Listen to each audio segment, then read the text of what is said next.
Merci, Monsieur le Président. Chers collègues, concernant ce bilan des aides attribuées au titre du Fonds de solidarité logement pour les deuxième et troisième trimestres 2024, les craintes que nous avions pu exprimer il y a un an sur la crise du logement et les conséquences pour les ménages apparaissent confirmées par les chiffres annoncés dans ce rapport. Malgré une petite remontée au troisième trimestre, les demandes et aides du FSL Accès restent bien en deçà de ce que nous avons pu connaître par le passé.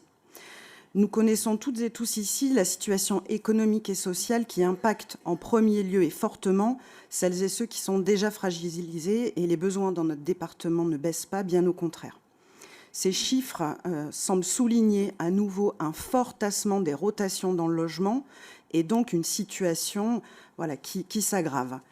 Cela vient d'ailleurs conforter les craintes exprimées par l'Union sociale pour l'habitat lors de son dernier congrès, avec une liste de ménages en attente d'un logement social qui s'allonge et qui continue de s'allonger, avec un nombre de ménages en attente d'un logement social qui a atteint 2,7 millions au premier semestre 2024, 2,7 millions de personnes, pardon. Cette dégradation s'accompagne d'une baisse du nombre d'agréments de nouveaux logements sociaux dans notre pays, et un accès à la propriété, on le sait, qui est rendu de plus en plus difficile avec la forte hausse des taux d'intérêt et les difficultés croissantes pour obtenir des prêts immobiliers. Le secteur du logement est enfermé dans ce cercle vicieux, et ceux qui en subissent les conséquences sont évidemment les ménages les plus modestes et les classes moyennes qui ne peuvent plus se loger, mais aussi plus quitter leur logement, quand bien même ce logement ne correspondrait plus à leurs besoins.